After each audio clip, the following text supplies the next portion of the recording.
नमस्कार स्टूडेंट्स, कैसे हैं आप सब लोग। आप सबका एक बार फिर से स्वागत है Byju's exam prep IAS Hindi के यूट्यूब चैनल पर। आज है 10 अक्टूबर 2022। आज हम लोग देखेंगे कि हमारे द हिंदू के समाचार पत्र में कौन कौन से आर्टिकल हमारी परीक्षा की दृष्टि से इंपॉर्टेंट हैं। बहुत ध्यान से पूरा वीडियो देखिएगा, बहुत सारे आर्टिकल्स आज कवर होंगे और जो भी आर्टिकल्स मैं आपको समझाऊंगा उससे प्रारंभिक और मुख्य दोनों ही परीक्षा में प्रश्न बनने के चांसेस हैं। सबसे पहला आर्टिकल आपको प्रश्न संख्या 8 पे मिलेगा।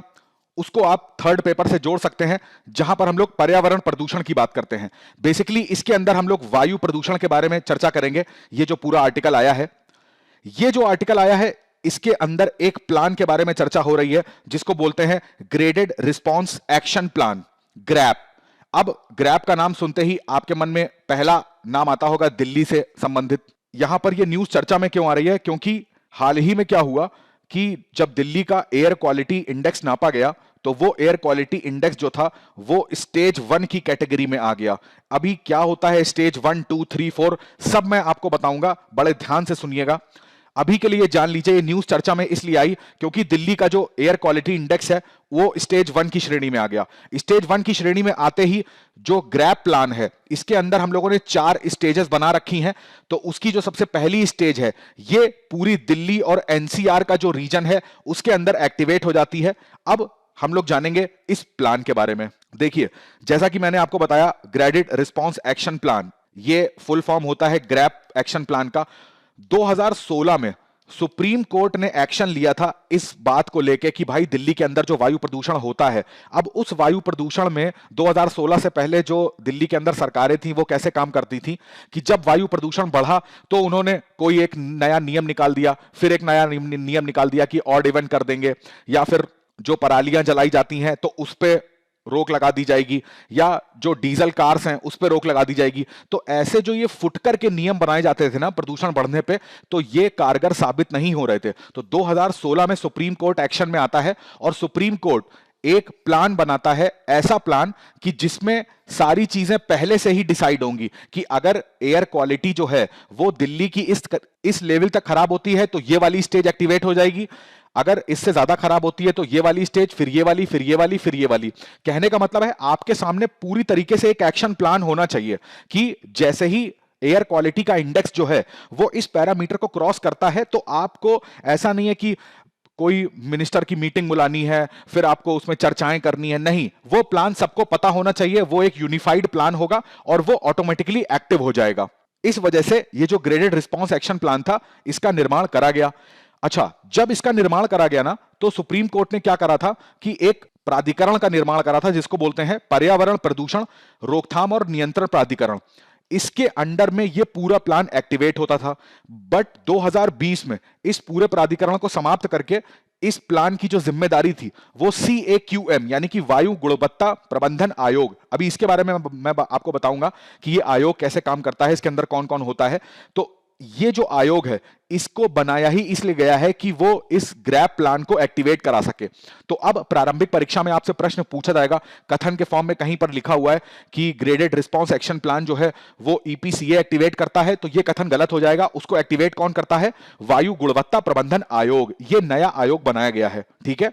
अब देखिए, थोड़ा सा वायु गुणवत्ता सूचकांक जिसको एयर क्वालिटी इंडेक्स बोलते हैं, इसके बारे में पढ़ लेते हैं। आपने अगर प्रीवियस ईयर के पेपर देखे होंगे तो उसमें ऑलरेडी इसके ऊपर प्रश्न पूछे जा चुके हैं, तो ये हमारे लिए बहुत ज्यादा इंपॉर्टेंट हो जाता है।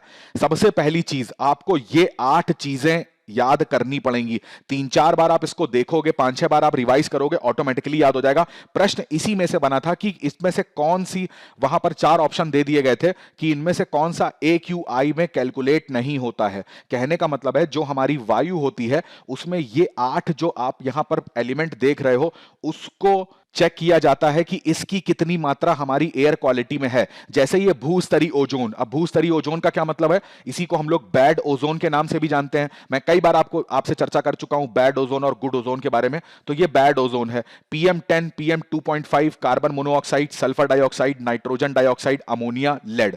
ठीक है, इन 8 एलिमेंट्स को जरूर याद रखिएगा। इन्हीं का मापन एयर क्वालिटी इंडेक्स में किया जाता है। अब देखिए, जो इसकी क्वालिटी आती है उसको अगर वो 100 है तो उसको अच्छा माना जाता है, और जैसे जैसे 100 से ऊपर चलती जाती है ना, 100 प्लस होती जाएगी, तो फिर यानी कि हमारी जो हवा की क्वालिटी है वो कैसी होने लगी है, वो खराब होने लगी है। इस चीज को ध्यान रखिएगा। अब यहां पर आते हैं ये 4 मेन चीजें जो मैंने आपको बताया था कि ग्रैप प्लान है, उसके स्टेजेस हैं। तो स्टेज 1 में बड़े ध्यान से सुनिएगा, चाहिए तो इसको साथ में लिखते जाइए, कुछ भी रटना नहीं पड़ेगा आपको। स्टेज 1 को बोलते हैं पुअर, यानी कि खराब क्वालिटी है। कब? जब यही AQI जो होता है हमारा, ये कितना हो जाता है, 201 से 300 तक हो जाता है। ठीक है, यही स्टेज 1 होती है। स्टेज 2 को क्या बोलते हैं? स्टेज 2 को बोलते हैं जब बहुत खराब हो जाती है, यानी वेरी पुअर, और इसकी क्वालिटी इंडेक्स क्या होता है, 301 से 400 तक।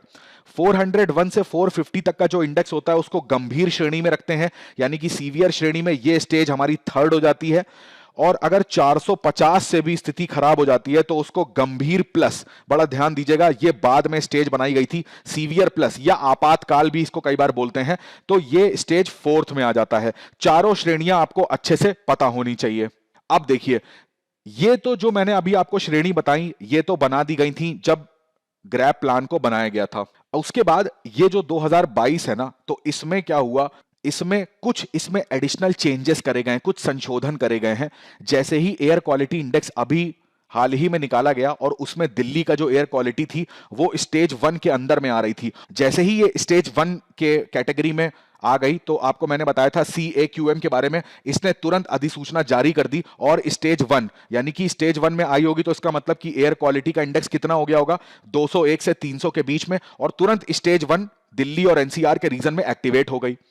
अब ध्यान दीजिएगा, जब ग्रैप को बनाया गया था ना, तो इस एयर क्वालिटी इंडेक्स में सारी चीजों को कैलकुलेट नहीं करा जाता था, केवल PM10 को और PM2.5, केवल इन्हीं दोनों पर्टिकुलेट मैटर को कैलकुलेट करते थे कि हमारी यानी कि दिल्ली के ऊपर की जो वायु है उसमें इन दोनों कणों की मात्रा कितनी है।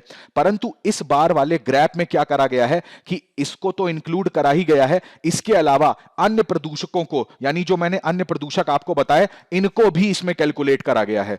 यह इंपॉर्टेंट चीज है, इसको ध्यान रखिएगा। दूसरा, यहां पर कुछ चेंजेस करे गए हैं। कैसे चेंजेस? देखो, इसको समझने से पहले हमको समझना होगा कि ये जो स्टेज 1, 2, 3, 4 होते हैं ना, तो इसमें सरकारें किन किन चीजों पे प्रतिबंध लगाती है। तो अब देखिए, यहां पर जैसा कि आप देख पा रहे हो, इसमें क्या होता है, जैसे ही स्टेज 1 एक्टिवेट होता है, बड़े ध्यान से सुनिएगा, आराम से बताऊंगा, बहुत साधारण शब्दों में सब चीजें समझ में आ जाएंगी। जैसे ही सरकार बोलती है कि स्टेज 1 एक्टिवेट होगा, उस स्टेज 1 को एक्टिवेट होते ही जो भी कंस्ट्रक्शन, जो भी निर्माण कार्य होते हैं, ठीक है, जो भी डिमोलिशन एक्टिविटीज होती हैं, कहीं पर कुछ तोड़फोड़ करी जा रही होती है, कुछ इमारत को गिराया जा रहा होता है, तो उसको क्या कर दिया जाता है, उसमें बैन लगा दिया जाता है। ठीक है, इसी के साथ साथ मान लीजिए कभी कोई कूड़ा एक जगह पर इकट्ठा हो रहा होता है, कई सारे वहां पर मान लीजिए कूड़ा आपके घर से जो गाड़ियां हैं वो इकट्ठा करती हैं, और कहीं पर ओपन में जो सॉलिड वेस्ट होता है उसको ओपन में अगर डंप करा जा रहा होता है तो उसको तुरंत हटाने का प्रयास करा जाता है। कहीं पर भी इस तरीके का ओपन कूड़ा नहीं रखा जाएगा। जैसे ही कोई भी कूड़ा इस तरीके का पाया जाता है या ओपन में फेंकता हुआ पाया जाता है तो उसके ऊपर फाइन लगाना यहां से स्टार्ट हो जाता है। इसी कूड़े को अगर कोई जलाता हुआ पाया जाएगा ना, तो भी वहां पर क्या होगा, उसके ऊपर फाइन लगा दिया जाएगा। जो रोड्स वगैरह होती हैं उनको मैकेनिकली क्लीन करा जाता है। मैकेनिकली क्लीन का मतलब है कि उसमें साफ सफाई जो है, रोड को साफ करना, ये सारी चीजें वहां पर स्टार्ट हो जाती हैं। उसी के साथ साथ जिस तरीके का आप देख रहे हैं, ऐसे करके क्या स्प्रिंकल लगे होते हैं, मतलब फुव्वारे टाइप के लगे होते हैं, तो उससे भी रोड को हल्के हल्के पानी से साफ सफाई रोड की करी जाती है। जो पटाखे इत्यादि होते हैं उसमें जो भी कोर्ट डिसीजन लेगा उसको भी एक्टिवेट कर दिया जाता है। तो ये सारे जो निर्बंधन होते हैं वो फर्स्ट पे लगा दिए जाते हैं। सेकंड स्टेज की बात करते हैं, तो सेकंड स्टेज का मतलब क्या हो जाता है? सेकंड स्टेज का मतलब होता है कि 300 से 1 से लेकर 400 तक का एयर क्वालिटी इंडेक्स पहुंच चुका है, यानी कि बहुत खराब अब स्थिति हो चुकी है। तो उस स्थिति में क्या करते हैं, जो ये रोड्स की सफाई है ना, जो कि पहले स्टेज में हो रही थी, उस सफाई को अब रोज करने लगा जाता है। ठीक है, उस सफाई को बढ़ा दिया जाता है। उसी के साथ साथ अल्टरनेट डे में पानी का छिड़काव भी होता है, जिससे कि जो धूल इत्यादि होता है वो जमीन पर ही बैठे वायु में उसका प्रवेश ना हो।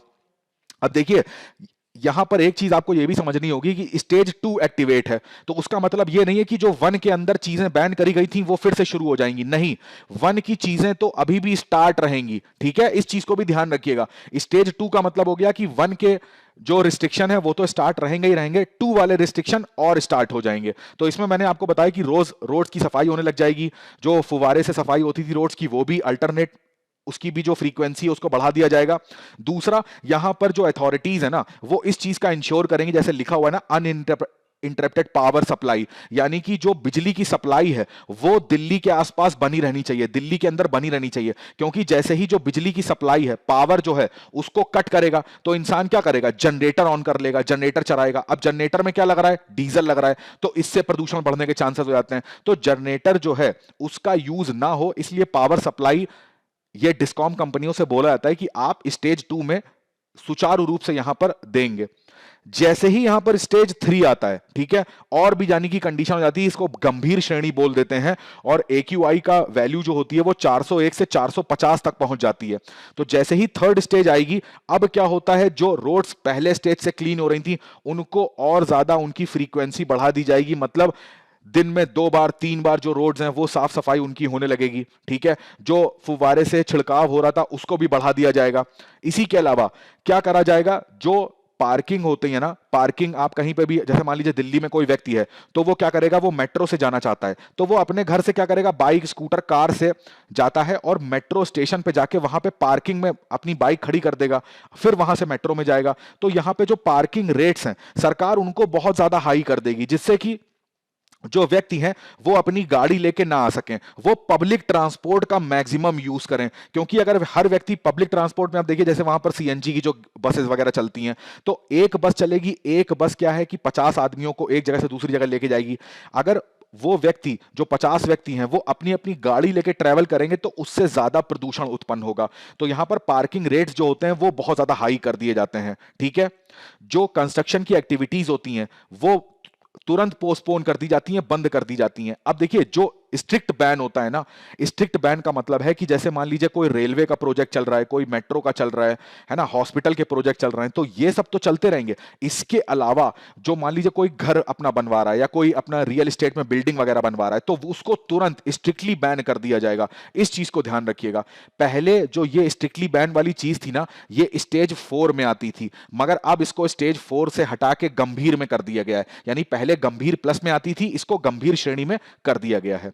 इसके अलावा जो BS3 और BS4 स्टेज की जो डीजल गाड़ियां हैं उनको भी बैन कर दिया जाएगा, ठीक है। अब सबसे गंभीर प्लस स्टेज आती है जिसको स्टेज 4 कहते हैं, तो उसमें एयर क्वालिटी जाहिर सी बात है बहुत ज्यादा खराब हो चुकी होती है। तो उस केस में क्या कर दिया जाता है, जो 2 व्हीलर्स होते हैं या मान लीजिए 3 व्हीलर्स हैं, जो लाइट मोटर व्हीकल्स हैं, उनको दिल्ली में उनकी एंट्री बैन कर दी जाएगी। जो डीजल व्हीकल्स होंगे, केवल जो एसेंशियल कमोडिटीज होती हैं, मान लीजिए कोई ट्रक है वो सब्जी लेके आ रहा है, दूध लेके आ रहा है, दवाइयां लेके आ रहा है, तो इन सब चीजों की आवाजाही रहेगी। बाकी सारे ट्रक्स का दिल्ली के अंदर जो एंट्री होगी वो बैन कर दिया जाएगा। इसी के साथ साथ जैसे मैंने आपको बताया था कि थर्ड स्टेज में रेलवे का प्रोजेक्ट, एयरपोर्ट का प्रोजेक्ट, मेट्रो का प्रोजेक्ट, ये भी प्रोजेक्ट बैन कर दिए जाएंगे चौथे स्टेज में, ठीक है। इसी के साथ साथ जो दिल्ली की म्यूनिसिपैलिटी है उससे ये अपेक्षा करी जाती है कि अपने ऑफिसेज, जो पब्लिक ऑफिसेज होते हैं, उसमें क्या करो, 50% केवल स्ट्रेंथ रखो, बाकी के 50% को बोलो कि आप घर से ही काम करो, ठीक है। तो ये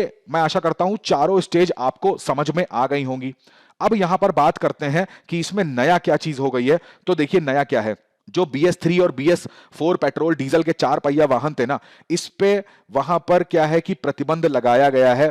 इसी के साथ साथ इनको मैंने बताया कि प्रतिबंध कहां पे लगाया जा रहा था, 4th स्टेज में, परंतु यहां पर गंभीर श्रेणी में यानी कि 3rd स्टेज में ही इन पे प्रतिबंध लगा दिया जाएगा।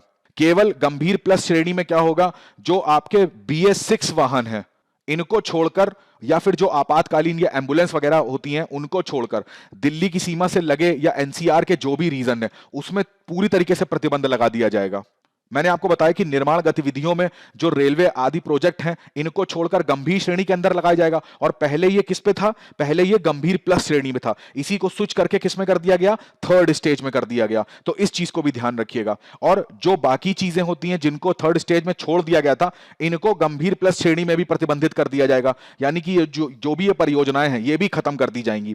दूसरा, यहां पर 50% जो मैंने आपको बताया वर्क फ्रॉम होम होगा, बाकी 50% ही स्ट्रेंथ ऑफिस में आ सकेगी। तो इस चीज का भी यहां पर ध्यान रखना है।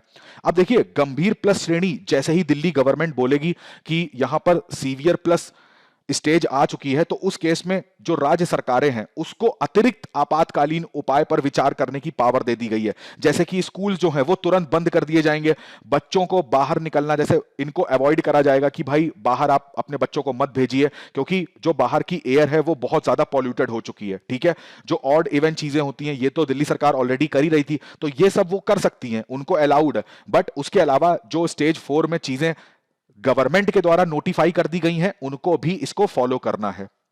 यहां पर नागरिकों के संदर्भ में भी कुछ ड्यूटी दे रखी है कि भाई इनको क्या करने की आवश्यकता होगी। तो जैसे बोला जाता है कि जब भी रेड लाइट आएगी ट्रैफिक में, तो आप अपना इंजन ऑफ कर लो, प्लस अपना इंजन जो है ना उसकी समय पे सर्विसिंग जरूर कराते रहिए और उसको मेंटेन करके रखिए। ठीक है, जिससे कि अगर उसमें ज्यादा पॉल्यूशन हो रहा है, तो आप अगर समय पे अपनी गाड़ी की सर्विस कराते हो ना, तो इस प्रॉब्लम से आप निजात पा सकते हैं।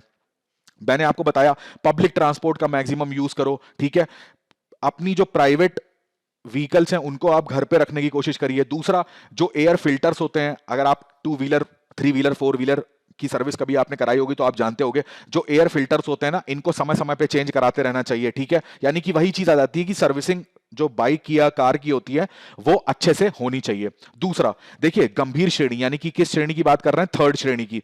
यदि संभव हो तो घर पे काम करने की सिफारिश लोगों से ही करी जाती है। ठीक है, मान लीजिए कंपनी जो है वो नहीं ऐसा रूल बनाती है, तो लोग रिक्वेस्ट करते हैं, कंपनी को बता सकते हैं कि भाई इस तरीके की गवर्नमेंट की नोटिफिकेशन है, तो आप भी अपने नियम ऐसे बनाइए। दूसरा, यहां पर अब देखिए क्या हो रहा है, विंटर्स आ रही हैं, सर्दियां आने वाली हैं, तो दिल्ली के अंदर क्या होगा, तो यहां पर लोगों से बोला जा रहा है कि आप हीटिंग के लिए कोयले का और लकड़ी को जलाइएगा मत, जैसे अलाव जला देते हैं ना लोग, तो इस चीज को अवॉइड करने की कोशिश करी जाएगी। कब? जब स्टेज 3 आ चुकी होगी। तो इस चीज को ध्यान रखिएगा। तो ये पूरा था आर्टिकल जो मैंने आपको यहां पर बताया। अब देखिए, जैसे ये सारी चीजें जब चल रही है ना, तो इसमें जो एक CAQM था, वायु गुणवत्ता प्रबंधन आयोग, तो इसके बारे में जान लेते हैं। इसको बेसिकली क्या था कि सेंट्रल गवर्नमेंट ने ना बनाया ही इसलिए था कि जो भी NCR का रीजन होता है या इसके आसपास का जो रीजन है, ठीक है, उसमें जो वायु प्रदूषण है उसको किस तरीके से नियंत्रित करा जा सकता है, उसके लिए कौन कौन से कदम उठाए जा सकते हैं। ठीक है, तो उस वजह से CAQM का गठन किया गया था। पहले, इसके पहले क्या काम करता था? EPCA काम करता था। EPCA में अगर बात करी जाए तो टोटल इसके 7 सदस्य होते थे, परंतु इन सदस्यों की संख्या यहां पर बढ़ा दी गई। अब इसमें क्या होते हैं, इसमें एक अध्यक्ष होते हैं और इसके अलावा 17 सदस्य और होते हैं। मतलब कहने का मतलब है टोटल यहां पर 18 मेंबर्स कर दिए गए हैं। ठीक है, अब ये 18 जो मेंबर्स होते हैं ना, ये बहुत सारे मंत्रालय, जितने भारत सरकार के अंतर्गत मंत्रालय होते हैं, तो विभिन्न विभिन्न मंत्रालयों के प्रतिनिधि यहां पर आते हैं। इसरो के प्रतिनिधि यहां पर होते हैं, हमारे नीति आयोग के प्रतिनिधि यहां पर होते हैं, इसी के साथ साथ जो प्रदूषण कंट्रोल बोर्ड होता है इसके प्रतिनिधि यहां पर होते हैं। इसी अब NCR की बात करेंगे तो यहां पर 5 राज्यों की बात करते हैं, जैसे पंजाब की बात कर रहे हैं, हरियाणा, राजस्थान, यूपी और दिल्ली। तो इन सब राज्यों के प्रतिनिधि भी इस CAQM आयोग में हिस्सा होते हैं। ठीक है, तो यहां पर इस चीज को ध्यान रखिएगा। दूसरा, जैसे ही सरकार कोई नियम बनाती है तो यह संस्था उसको लागू कराती है। अब इस आयोग की बात जो नहीं मानता, इसका मतलब है कि केंद्र सरकार द्वारा बनाए गए नियमों का उल्लंघन हो रहा है, तो जैसे ही उल्लंघन होता है तो इसको सजा देने का, अर्थात दंड देने का अधिकार भी इस आयोग को दिया गया है। बहुत ज्यादा बड़ी मात्रा में यहां पर फाइन इंपोज कर दिया जाता है, जिससे कि एक एग्जाम्पल भी सेट हो सके। दूसरा, दोबारा उस चीज को कोई ना करे। ठीक है, तो इस चीज को भी ध्यान रखिएगा। अब अपने नेक्स्ट आर्टिकल की तरफ बढ़ते हैं। नेक्स्ट आर्टिकल जो है, देखिए ये फ्रंट पेज पे भी आपको मिलेगा, फिर आप पेज नंबर 12 पे जाएंगे तो ये भी मिलेगा। फ्रंट पेज पे आपको ये वाला आर्टिकल मिलेगा और 12 नंबर पे ये वाला आर्टिकल। दोनों को ही आप सेकंड पेपर से जोड़ सकते हैं, जहां पर हम लोग अंतरराष्ट्रीय संस्थानों के बारे में चर्चा करते हैं, जो इंपॉर्टेंट इंटरनेशनल ऑर्गेनाइजेशंस होती हैं। तो जाहिर सी बात है, अंतरराष्ट्रीय संस्थान बोल रहे हैं तो आप आर्टिकल देख के ही समझ गए होंगे कि यहां पर जो UN की पीस कीपर्स हैं, यानी कि शांति स्थापित करने वाली जो सेनाएं होती हैं यूएन के अंदर, उसके बारे में यहां पर ये आर्टिकल निकला है। अब देखिए आर्टिकल का संदर्भ क्या है, जैसा कि आप इस चित्र में देख पा रहे हैं, तो ये यूएन के अंडर सेक्रेटरी जनरल हैं, जीन पियर्से लैक्रोइक्स, ठीक है। ये हाल ही में भारत में आए, दिल्ली में आए, और इन्होंने यहां पर आके एक स्टेटमेंट दिया कि जो भी यूएन के अंदर फैसिलिटी दी जाती है किसको, जो भी यहां पर शांति स्थापना करने वाली सेनाएं होती हैं जिसको पीस कीपिंग फोर्सेस कहते हैं, तो उनकी सुविधाओं को और ज्यादा बढ़ाया जाएगा, प्लस उनकी बेसिकली सिक्योरिटी पे ध्यान दिया जाएगा।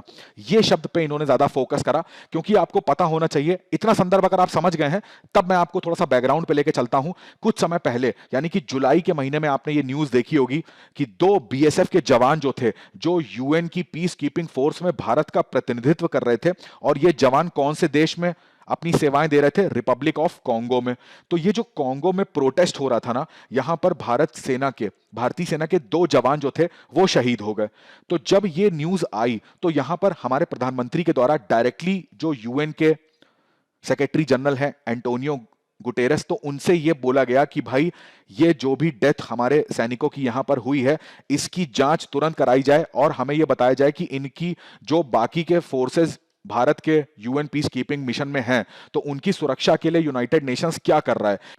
इस वजह से यहां पर यह भी था कि इन्होंने ये जो स्टेटमेंट दिया भारत में आके कि हम उनकी सिक्योरिटी पर भी ध्यान दे रहे हैं, ठीक है। तो ये तो हो गया संदर्भ और थोड़ा सा बैकग्राउंड, जिससे कि आपको ये चीज क्लैरिटी हो जाए कि यहां पर पीस कीपिंग फोर्सेस की सिक्योरिटी के बारे में बात क्यों करी जा रही थी। अब थोड़ा सा जानते हैं, यहां पे देखिए, जब ये किसी भी अंतरराष्ट्रीय संस्था का इतना बड़ा व्यक्ति हमारे देश में विजिट करता है, तो वो अंतरराष्ट्रीय संस्था हमारे प्रारंभिक परीक्षा की दृष्टि से इंपॉर्टेंट हो जाती है। तो अब हमारा मेन मोटिव रहेगा कि हम इस चीज को पढ़ें कि यूएन पीस कीपिंग जो फोर्सेस हैं, इनकी हिस्ट्री क्या है, ये कैसे काम करती हैं। देखिए ये सारे जो फोटोज आप देख रहे हैं ना, ये फोटोज मैंने ऑफिशियल जो साइट है इनकी यूएन पीस कीपिंग मिशन की, वहां से निकाली है। तो इसकी इंफॉर्मेशन मैक्सिमम ऑथेंटिक है, ठीक है। अब अगर इसकी हिस्ट्री की बात करें तो जाहिर सी बात है 1948 में इसको बनाया गया था, और बनाने के पीछे कारण भी था, सिक्योरिटी काउंसिल लिखा हुआ है, तो सुरक्षा परिषद ने इसका गठन किया था। सबसे पहले जो इजराइल और अरब के बीच में जो वॉर है, आपने पढ़े होंगे इसके बारे में, तो इस वॉर की शांति के लिए इसको बनाया गया था, ठीक है। अगर डेट मैं गलत नहीं हूं तो 29 मई की डेट है जब इसको बनाया गया था, और इसी दिन जो यूएन पीस कीपिंग मिशन दिवस मनाया जाता है वो भी 29 मई को ही बनाया जाता है, क्योंकि इसी दिन उसका निर्माण किया गया था। यूएन शांति सेना दिवस जिसको बोलते हैं, पहली बार यरूशलेम में इसको तैनात किया गया था, क्योंकि यहां पर इजराइल और अरब जो देश हैं उनके बीच में कई सारे वॉर्स हुए हैं, तो इस वजह से पहला गठन इनका इसी जगह पर हुआ है। इस चीज को भी ध्यान रखिएगा। अब अगर टोटल बात करें तो अभी तक बात करी जा रही है तो 70 पीस कीपिंग ऑपरेशंस जो हैं वो वहां पर यूएन के द्वारा इनको डिप्लॉय किया जा चुका है। अगर कितने लोग शहीद हुए हैं इसमें, तो ये भी ध्यान रखिएगा, आंकड़े याद करने की आवश्यकता नहीं है। ये मुख्य उत्तर परीक्षा में इससे प्रश्न बनेगा, तो ये सब चीजें आप कोट कर सकते हो, क्योंकि ये इनकी ऑफिशियल वेबसाइट में मेंशन है। 120 देशों के 3000 जो यहां पर सैनिक थे वो अभी तक विभिन्न विभिन्न मिशंस में शहीद हो चुके हैं। थोड़ा सा जानते हैं कि ये लोग काम क्या करते हैं बेसिकली, तो व्हाट वी डू, ठीक है। यहां पर सिर्फ हेडिंग भी अगर आप समझ लेंगे ना, तो आपको समझ में आ जाएगा इनका काम क्या है। जैसे कि जो प्रोटेक्टिंग सिविलियंस, कहीं पर भी गृह युद्ध होता है या फिर आतंकवादी घटनाएं होती हैं या फिर जो भी अशांति फैलती है, तो वहां पर इनका मेन मोटिव होता है कि वहां के जो सिविलियंस हैं, लोकल के जो लोग हैं, उनको किस तरीके से जो वहां पे हिंसा हो रही है उसको सुरक्षित करना। अब देखिए, जैसे मान लीजिए 2 देश हैं, ठीक है, या फिर एक देश के अंदर कोई एक ग्रुप है, वो क्या कर रहा है, वो उस देश में हिंसा फैलाने की कोशिश कर रहा है। तो जो ये देश है ये यूएन से मांग करेगा कि भाई हमारे यहां शांति स्थापित करने के लिए आप अपनी पीस कीपिंग फोर्सेस जो हैं इसका कुछ हिस्सा यहां पर भेजिए, तब यूएन इस देश में अपनी फोर्स को डिप्लॉय करता है।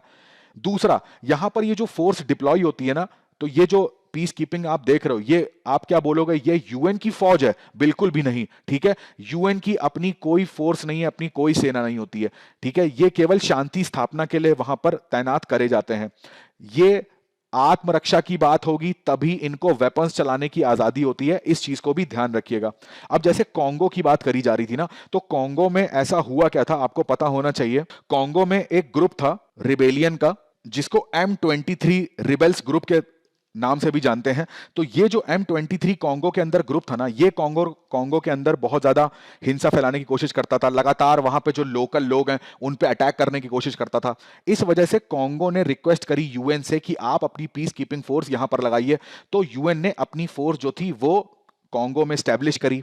अब क्या हुआ ना, उसके बाद भी M23 जो ग्रुप है इसने इसके अटैक कम नहीं हुए, ये अटैक करता रहा करता रहा करता रहा। तो लोकल के लोगों को बहुत ज्यादा एक ये भी होता है कि भाई यूएन की पीस कीपिंग फोर्स से इतनी ज्यादा कोई उम्मीद रह नहीं गई, क्योंकि इनका भी कोई डर था नहीं उस ग्रुप को।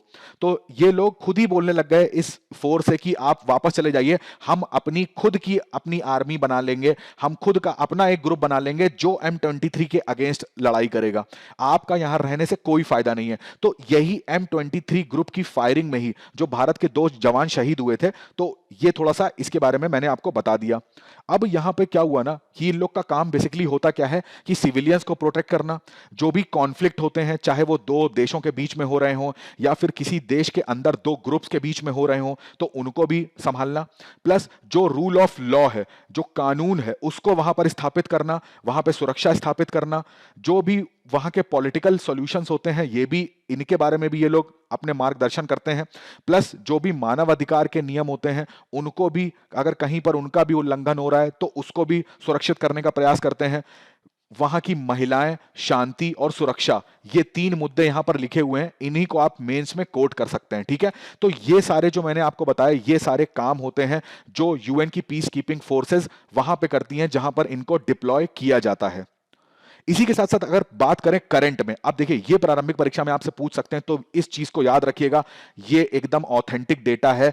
12 पीस कीपिंग ऑपरेशन जो है करंटली वो यूएन के द्वारा चलाए जाते हैं अलग अलग रीजन में। अब इस मैप को आप ध्यान से देखो, वर्ल्ड के मैप को, तो इसमें आपको दिख रहा होगा अफ्रीका के पास अगर आप देखोगे तो मैक्सिमम आपको ऑपरेशंस देखने को मिलेंगे।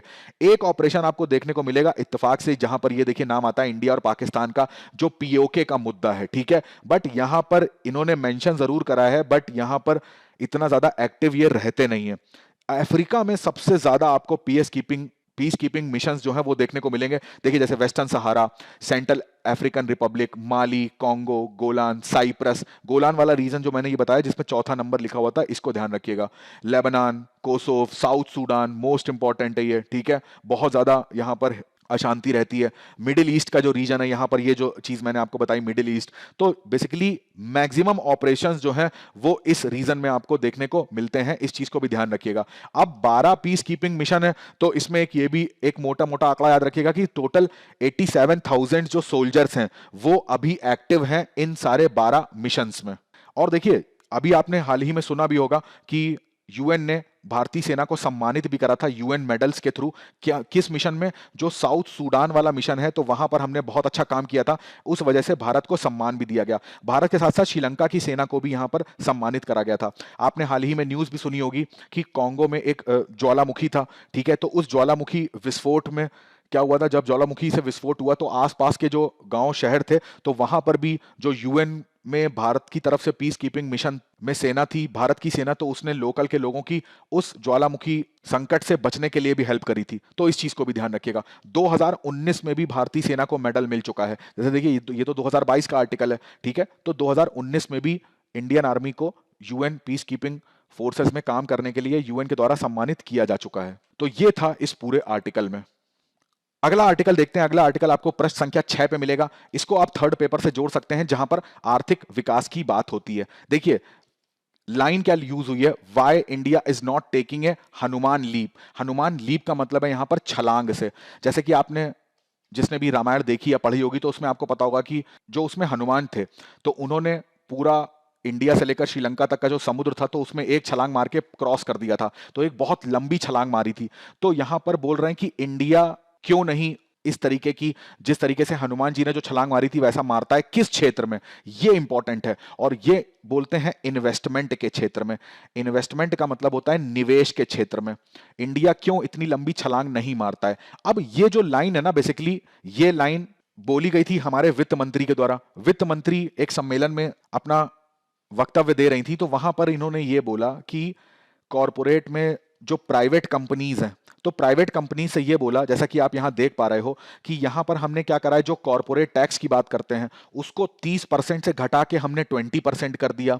जो नई विनिर्माण की कंपनियां, जो मैन्युफैक्चरिंग की नई कंपनीज मैन्युफैक्चर सेक्टर में इन्वेस्टमेंट करना चाहती हैं, उनके लिए भी जो रेट थे वो हमने 25% से घटा के 15% कर दिए। इतना सारा हमने टैक्सेस में, रेट्स में हमने छूट दी है। उसके बाद भी जो निवेश है वो उस स्तर का भारत में नहीं हो रहा है। ये जो प्राइवेट कंपनीज हैं ये क्यों निवेश नहीं कर रही हैं यहां पर, जबकि हमने इतने टैक्स की दरें कम कर दी गई हैं। तो ये यहां पर बोलती हैं कि इन प्राइवेट कंपनी को भी एक लंबी छलांग लगाने की जरूरत है, जिस तरीके से ये छलांग रामायण में हनुमान जी ने लगाई थी। यहां पर राइटर कहते हैं, देखिए जो भी कंपनीज होती है ना, जो भी प्राइवेट कंपनी है, चाहे वो छोटी हो चाहे बड़ी हो, किसी की परचून की दुकान है, किसी का बहुत बड़ी कंपनी है, कोई भी प्राइवेट कंपनी है, इनका एक बताइए मोटिव क्या होता है, लॉजिक से इनका मोटिव क्या है? मोटिव मोटिव होता है प्रॉफिट कमाना, लाभ कमाना। तो ये किसी के कहने से थोड़ी ना इन्वेस्ट करेंगे। इनको जहां पर जब प्रॉफिट दिख रहा होगा तब ये कंपनीज वहां पर इन्वेस्ट करती हैं। ठीक है, अब यहां पर ना एक बात समझते हैं कि जैसे इन्वेस्टमेंट होता है, तो यहां पर राइटर बताते हैं कि इन्वेस्टमेंट से फायदा कैसे होता है, किस तरीके का लाभ यहां पर मिल सकता है। देखिए, सबसे एकदम बेसिक से एग्जांपल से मैं आपको बताता हूं कि मान लीजिए किसी व्यक्ति को एक बिस्किट बनाने की कंपनी का, बिस्किट बनाने की एक फैक्ट्री है, ठीक है, उसको बनाना है। ठीक है, अब मान लीजिए यूपी के अंदर आगरा में एक बिस्किट बनाने की कंपनी एक्स एक व्यापारी लगाना चाहता है। अब वो क्या करेगा, इस बिस्किट बनाने वाली कंपनी के लिए सबसे पहले उसको चाहिए होगी जमीन, तो वो जमीन को खरीदेगा। अब जमीन खरीदने के बाद उसमें वो कंपनी उसको बनानी होगी, तो उसके लिए वहां पर सीमेंट हो गया, मोरंग हो गई, ठीक है, जो ईंटा हो गया, ये सारी चीजें लगेंगी, लकड़ी लगेगी, लोहा लगेगा, बिजली लगेगी। तो ये सारी चीजें यहां पर लगेंगी। इस चीज को बनाने के लिए उसको किसकी जरूरत होगी? मजदूरों की, लेबर्स की। तो ये लेबर्स जो हैं उसको वो नौकरी पे रखेगा, बोलेगा भैया मेरी कंपनी जो है, जो फैक्ट्री है उसको बनाओ। अब फैक्ट्री कई सारी बहुत बड़ी बड़ी फैक्ट्रीज बन रही होंगी वहां पर, उसमें कई सारे कमरे बन रहे होंगे, तो कई सारे मजदूर जो हैं यहाँ पर काम करेंगे, इस फैक्ट्री को बनाएंगे। तो उनको क्या मिलेगी? इसमें मिलेगी मजदूरी। मजदूरी का मतलब है उनके हाथ में आ जाएगा पैसा। जब उस व्यक्ति के हाथ में पैसा आएगा तो वो मार्केट जाके सामान को खरीद पाएगा, यानी कि उसकी क्रय शक्ति जो है वो बढ़ जाएगी। जब वो मार्केट में जाके सामान को खरीदेगा तो इसका मतलब है कि वो भारत की अर्थव्यवस्था में, जीडीपी में योगदान दे रहा होगा, उसने वहां पर टैक्स भी भरा होगा। ठीक है, अब देखो ये तो बात हो गई कि कंपनी बनते समय सोचिए आर्थिक व्यवस्था जो है हमारी अच्छी हो जाती है। जब ये कंपनी बन के तैयार हो जाएगी, ठीक है, अब ये कंपनी एक्स बन के तैयार हो गई, अब इसमें आएंगी बाहर से मशीनें, ठीक है, मशीन लगाई जाएंगी, तो ये कंपनी का मालिक जिस कंपनी से मशीन खरीदेगा उसको पैसे देगा। तो यानी कि ऐसी कंपनीज भी लगेंगी जो बिस्किट बनाने की मशीन बनाती हो। तो देखिए एक कंपनी के लगने से दो तीन कंपनियां यहां पर लग जाएंगी। यहां पर बिस्किट बनाने के लिए इसको चाहिए होगा आटा, इसको चाहिए होगा चीनी, है ना, और भी सारे चीजें चाहिए होंगी, कच्चा माल चाहिए होगा, तो उन सारे कच्चा माल की कंपनी से वो जाके चीजें खरीदेगा। तो ये सारी कंपनी भी लगी होंगी, तभी तो ये कच्चा माल खरीद पाएगा। तो देखिए रोजगार किस तरीके से बढ़ रहा है। अब इसके पास कच्चा माल भी आ गया, मशीनें भी आ गई, सारी चीजें आ गई। अब ये क्या करेगा? इसको चाहिए होंगे एम्प्लॉय, इसको चाहिए होंगे कारीगर जो ये बिस्किट को बना पाए। अब ये कारीगर को नौकरी पे रखेगा। तो देखिए जैसे यहां पर मजदूरों को मजदूरी मिल रही थी, यहां पर कारीगर को जॉब्स मिलना स्टार्ट हो जाएगी, रोजगार मिलेगा। रोजगार मिलेगा तो इनके पास पैसा आएगा, तो इनकी क्रय शक्ति अच्छी होगी। ठीक है, तो अब कंपनी में बनेंगे बिस्किट, ये बिस्किट जाएंगे मार्केट में, तो मार्केट में लोग इसको खरीदेंगे, कंपनी के पास आएगा पैसा।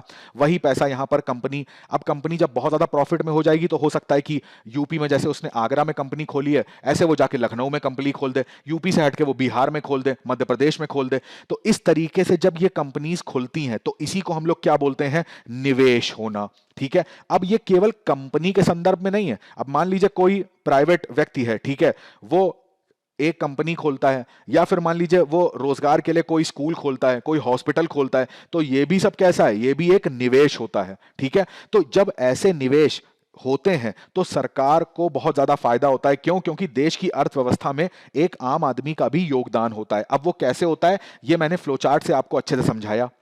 तो राइटर यहां पर कहते हैं ना, सरकार को क्या करना चाहिए? सरकार को पब्लिक इन्वेस्टमेंट पे ध्यान देना चाहिए, क्योंकि प्राइवेट इन्वेस्टमेंट तो जब होगा तब होगा, क्योंकि जब तक कंपनी को ये एश्योर्ड नहीं हो जाता कि भाई हम यूपी के अंदर एक बिस्किट बनाने की कंपनी खोलेंगे और हमको फायदा होगा, तब तक वो यूपी में पैसा नहीं लगाएगी, यूपी वो कंपनी नहीं लगाएगी। उस दौरान क्या करना चाहिए, जैसा यहां पे लिखा हुआ है देखिए, स्टेपिंग अप पब्लिक इन्वेस्टमेंट, यानी कि सरकार को अब इन्वेस्टमेंट करना चाहिए। कैसा इन्वेस्टमेंट? देखिए, इन्वेस्टमेंट ऐसा करे सरकार कि कोई कंपनी यूपी में क्यों आना चाहेगी, या वो कर्नाटका में, बैंगलोर में, एनसीआर में अपनी फैक्ट्री क्यों लगाना चाहेगी। पहली चीज, वहां पर क्या हो, उसको जमीन थोड़ी सी सस्ती मिले, ठीक है।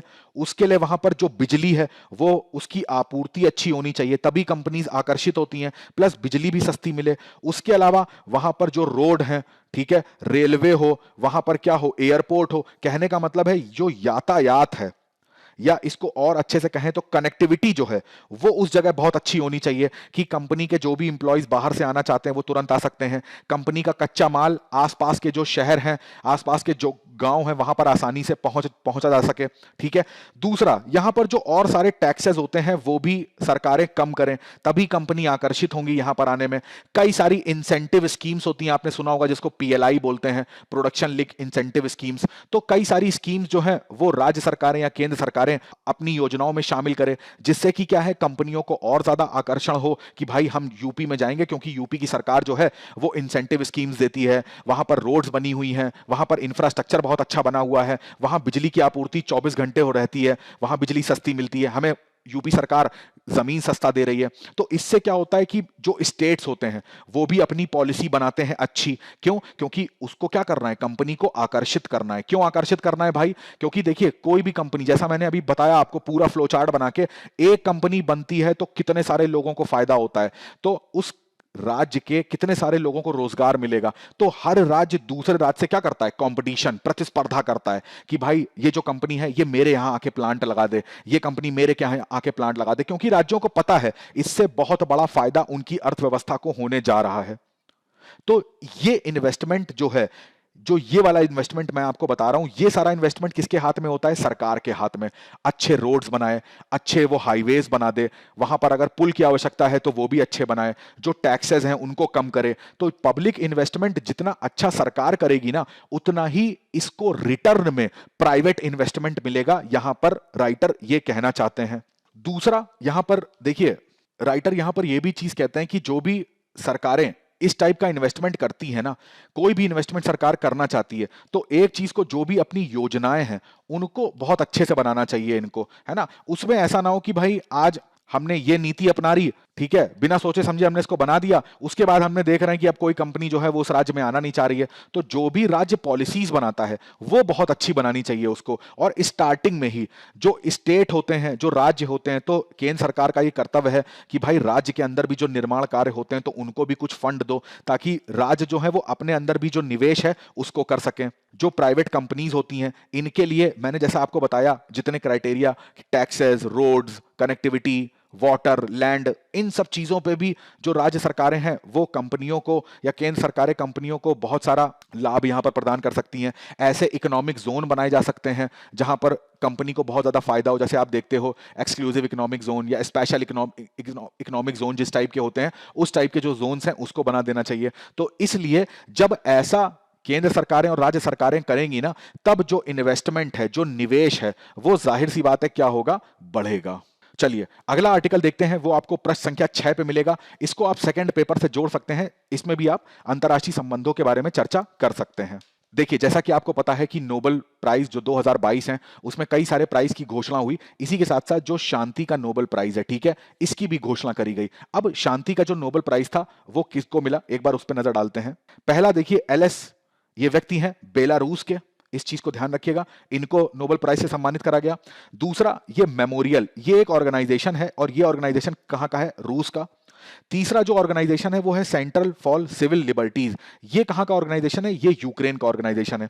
कहने का मतलब है एक व्यक्ति और दो संगठन, इन तीनों को सम्मिलित रूप से क्या मिला है, नोबेल पीस प्राइज। देखिए लिखा भी हुआ है प्राइज शेयर 1/3, तो इसका मतलब है जो भी प्राइज इसमें आएगा वो इन तीनों में बराबर बराबर बांट दिया जाएगा। अब देखिए यहां पर इस प्राइस को मिलने के बाद ना एक विवाद उत्पन्न हो गया। वो विवाद ये था कि भाई यहां पर जितने हैं, देखिए बेलारूस जैसे है, तो बेलारूस रूस का एक सहयोगी देश है, परंतु जो ये व्यक्ति हैं, पहले इनके बारे में थोड़ा सा जान लेते हैं।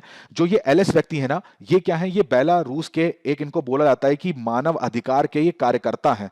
ठीक है, वहां पर इस टाइप के मानवाधिकारों का जहां पर भी हनन होता है या लोकतंत्र का हनन होता है, तो उसके प्रति ये आवाज उठाते हैं।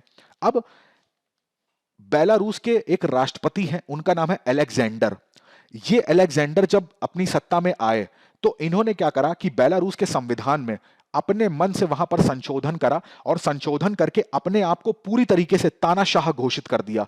यानी कि वहां पर है संविधान भी, परंतु उस संविधान में ऐसे नियम कानून बना दिए, ऐसे नियम को संशोधित कर दिया कि मैक्सिमम पावर जो थी वो अलेक्जेंडर के पास आ गई।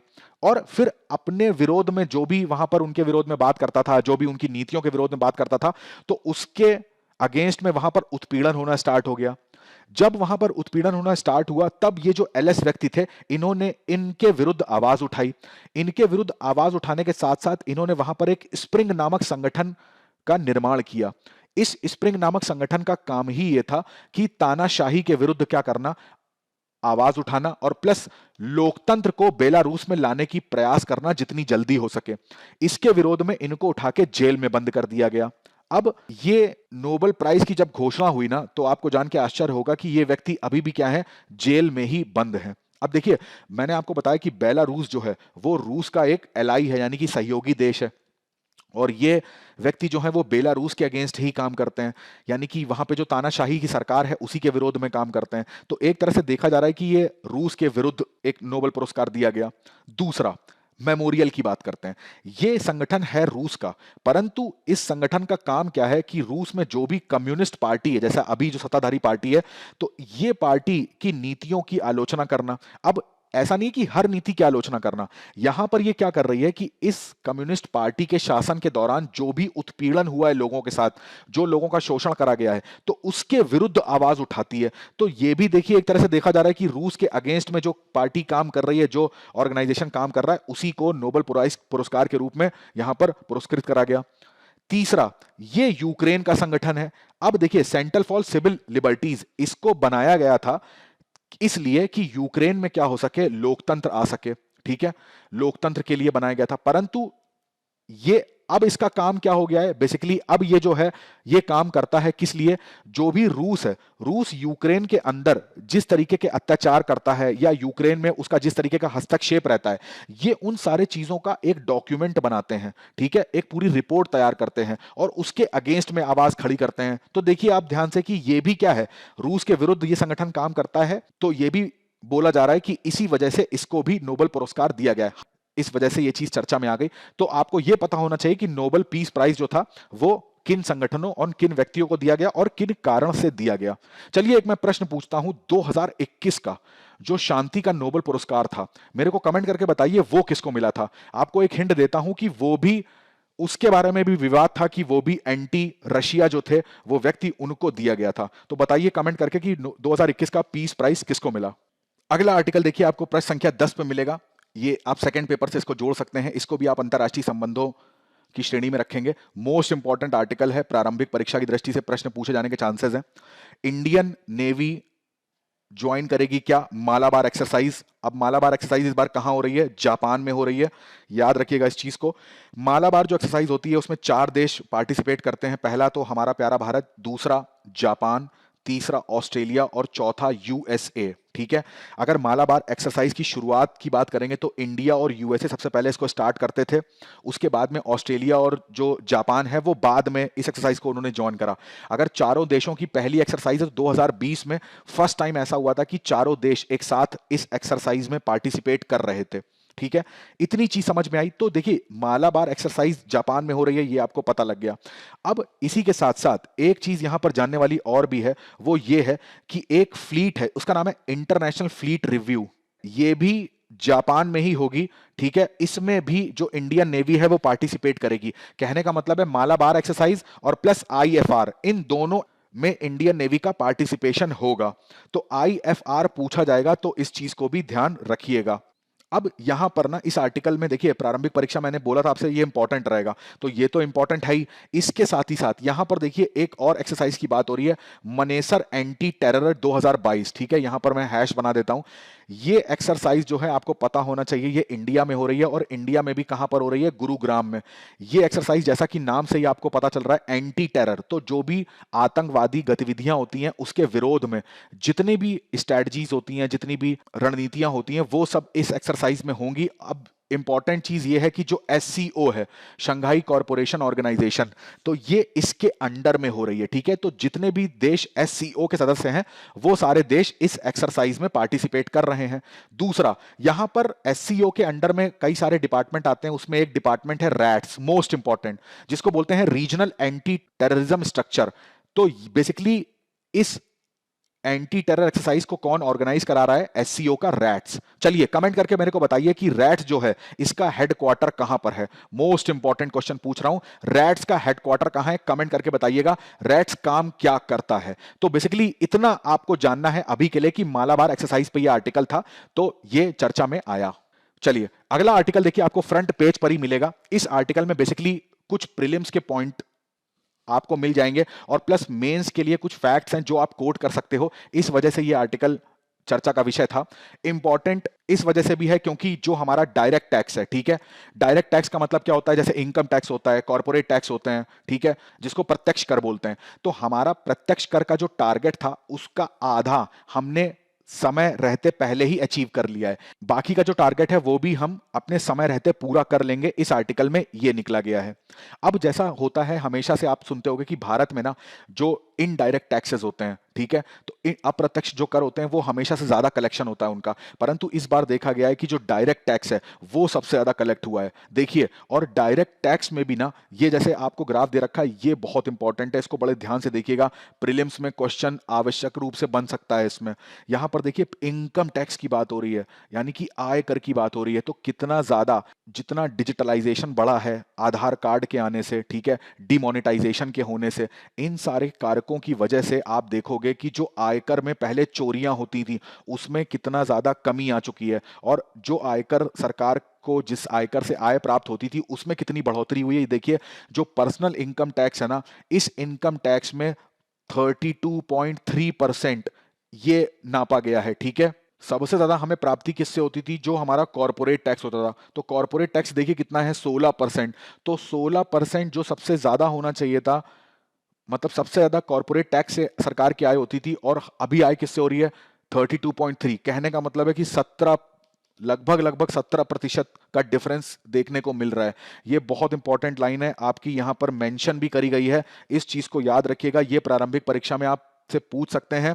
दूसरा, आप मुख्य उत्तर परीक्षा में इसको यूज कर सकते हो। ठीक है, पिछले साल की अगर तुलना करी जा रही है डायरेक्ट टैक्स से, तो पिछले साल की तुलना में जो डायरेक्ट टैक्स है वो भी बढ़ा है, तो इस कथन को भी याद रखिएगा। तो इस वजह से ये जो आर्टिकल था हमारा इंपॉर्टेंट है।